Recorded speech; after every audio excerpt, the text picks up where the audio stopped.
Hello guys, good morning. Nagbalik na naman tayo sa ating vlog kasi nag-stop ako guys. May i-share tayo tungkol sa Chinese candles. Ay, kagigising ko lang. Tingnan mo yung tsura ko guys. Oh. I-share natin, kailangan may ganyan kayo ng asin. Kasi maganda po siya gagamitin guys. Kunyari, mayroon po kayong medyo mabigat. Sa mga lahat ng mga nakatira sa inyo, puro nagkakasakit.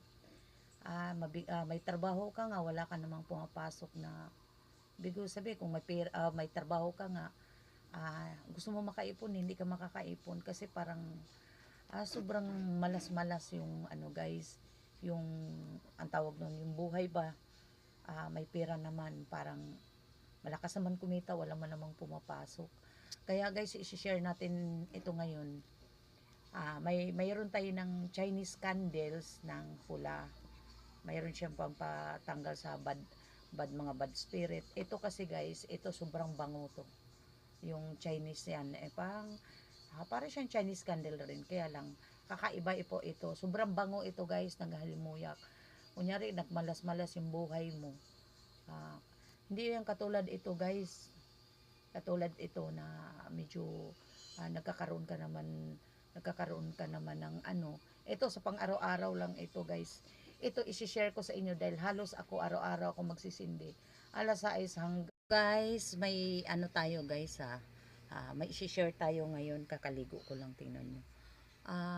May isi-share tayo tungkol sa ano yung kasi may nag-request sa akin kasi na ma'am, ba't hindi daw ako kasi daw nag-vlog? Sabi ko kasi kaya nahinto po ako dahil marami kasi akong ano guys, nanggagamot kasi ako pangalawa. Ano, yung bakit daw gano'n na hindi ko daw sinishare tungkol sa panggagamot ko. Hindi ko kasi inaano talaga guys, kinukontent doon. Doon naman sa ano, may nagtanong kasi gahapon na mag-ano daw akong pampaswerte oh. Gaya nangangati kasi ako.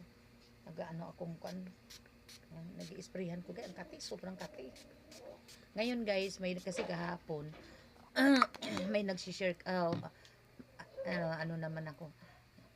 Mayroon tayo i-share guys tungkol pala sa ano yung Chinese candle kasi sabi kasi niya na pag nagsindi daw ako ng Chinese candle ipapakita ko daw sa kanila na bakit daw nagtigil daw ako ng ano ng pagba-vlog kasi ang sabi ko pa ako sa kanya kaya hindi man ako nagtitigil, nag-stop lang ako muna kasi parang nagpapaano lang ako, nag-iisip ako guys eh. Ngayon kagabi may pumunta kagabi may nag-ano rito sa akin, ipapatuloy ko daw yung ginagawa ko.